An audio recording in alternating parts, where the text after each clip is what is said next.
Here we are again, still in lockdown, still in the shed, still only me, nobody else to train with, so it's quite difficult to do some of these explanations, but let's hope we can make some kind of sense of them. So today we're going to have a little bit of a look at single weight, or rather weight distribution. And this can always be a contentious issue in Wing Chun, and lots of people argue about it pointlessly over the internet. What matters is that it works for you, and your understanding fits in with what you do and how your system or method works. I'm obviously going to be using Southampton's method, and when we talk about single weight, what we mean is that when I turn my body and sit down, there's my weight. Simple. There might be some weight here, some weight there. The percentages are irrelevant. I turn and I sit. I can feel my weight here. My balance is stable. I'm strong enough to move, and to move in any direction, and to absorb force, absorb recoil, and deliver force using my weights to my stance and the ground to feel force. So when I turn my body, I'm in single weight. My weight is down one side of my body. This has effectively no weight. It doesn't really matter how much percentage is there.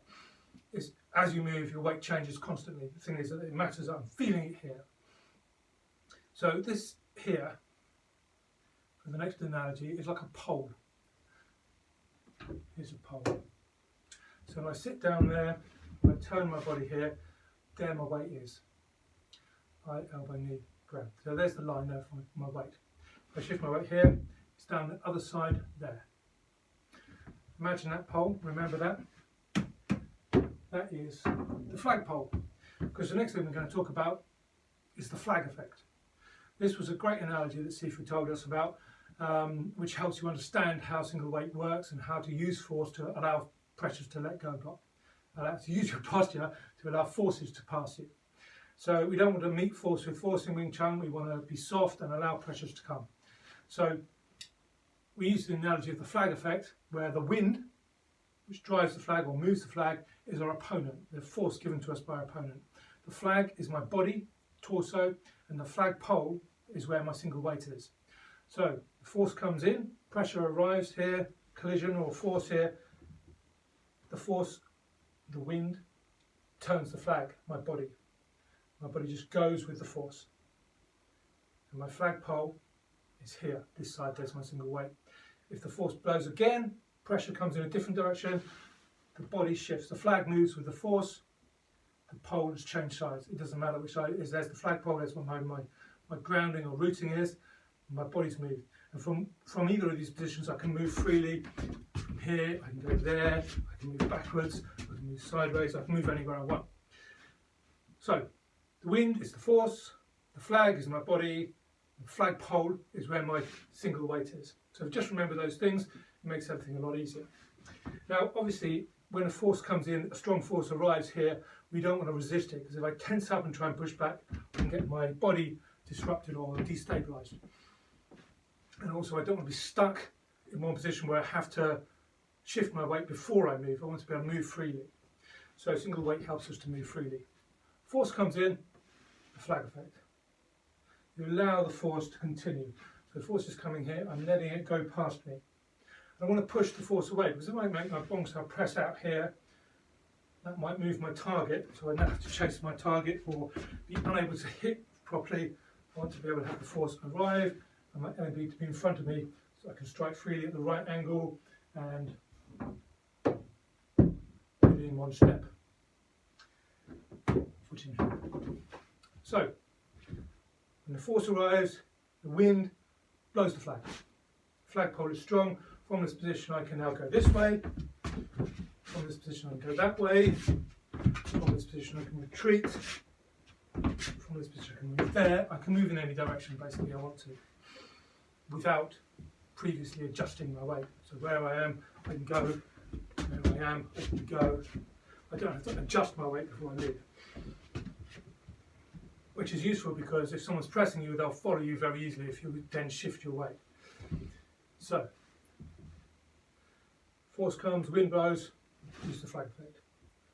If the force changes, or the wind changes direction, change again. There's the flag effect. Force changes, change direction.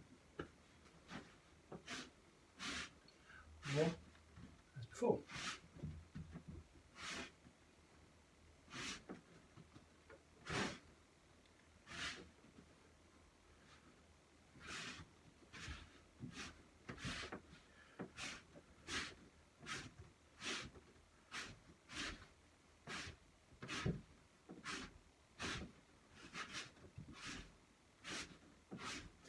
So lats out and punch.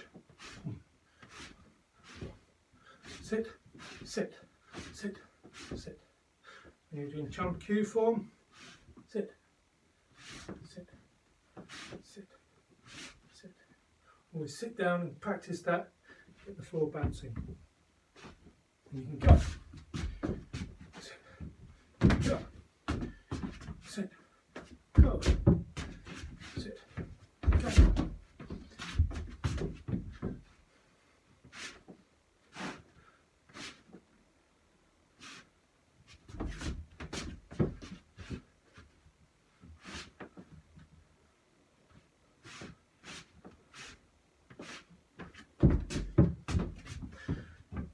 Another little comment, when we do our bong sao here, we always have wu sao with bong sao.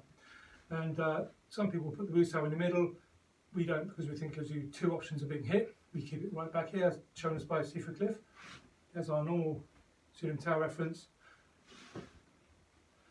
When we turn, wu sao comes back here and angles slightly, which gives us one option of closing down all the options of attack. There it is, the attack's going to come here. You can cover it with one action.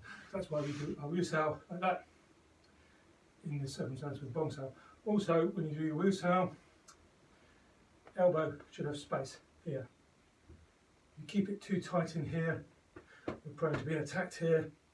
So you need to flatten up, feel slightly round, make your bong sao and wu sao feel as much as you can like a circle.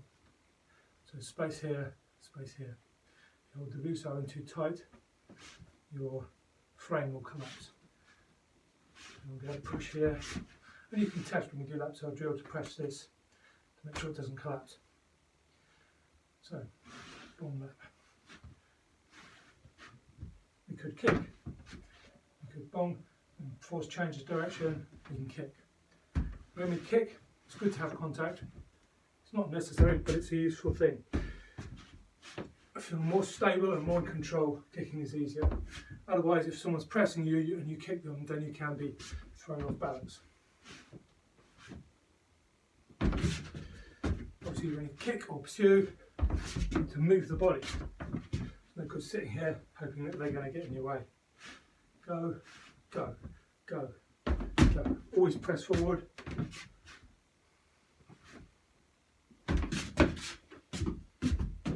Always control. So when you're controlling here, this is controlling the wrist, this is controlling the elbow. If I don't control the elbow, I can control lift, then they can crash into my body using their elbow or their shoulder. A case in point, so if we look at how we can continue our movement if someone pushes something off the line, if I punch, everybody knows that we can use bong sao to continue the line. Or you can just punch again. You have to be pressing forwards. So if I'm going forwards, just keep moving, keep moving. You can also, if this gets taken off, collapse to an elbow. Very dangerous attack. Be careful when you're training it. So there's a saying in Wing Chun which says the 3 hard points: fist, elbow, shoulder. Meaning that you can consecutively collapse successive joints to maintain the line of attack. So you don't always have to change angle if your attack gets moved, you don't always have to change. You can continue down the same line.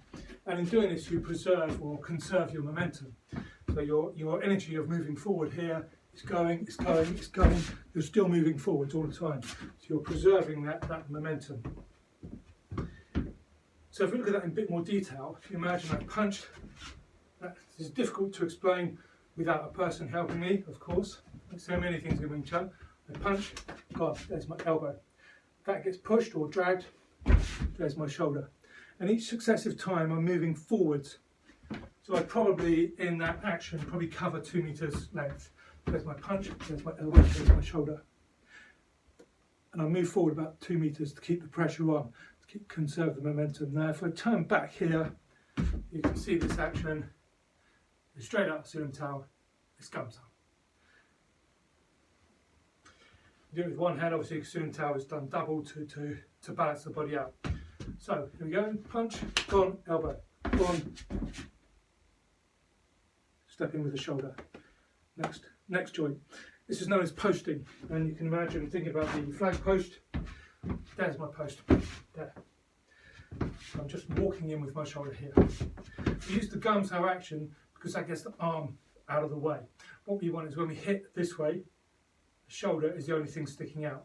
So when I step under my partner's stance or through that without the stance, the shoulder hits them squarely in the chest or whatever part of the body is available. So I can't do it, can't step past the dummy, but here, you see, I'm just moving my body.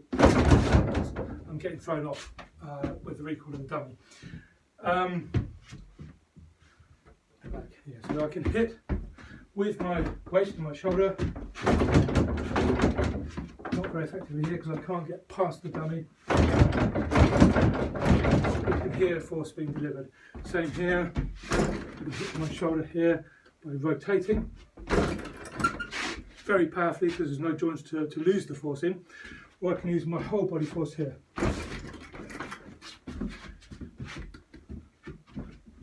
I have to be careful here because there's lots of stuff around the shed which is going to get in the way or trip me over, but there's the basic action. So you can see that the bag is here. When I step, I go right, so there's my elbow, that's collapsed, or my bong is collapsed. This comes down to gumshoe, I step straight into that space. So if I try and show it coming towards you, punch, bong or elbow here, that's gone, wusao and the shoulder. Possibly easy to see if I go sideways, right there, punch, elbow, shoulder,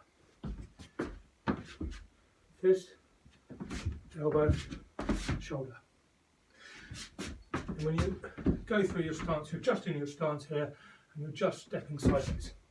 There's no extra pushing with the shoulders or anything like that. You literally simply push your body sideways with your feet and stay upright, maintain your frame, bring your hand into a wusao position here, gumshoe and wusao position here. Keeping on, there's your centre line to partner's head. You're just stepping through the space they're in. Very, very powerful way of delivering force. Excellent.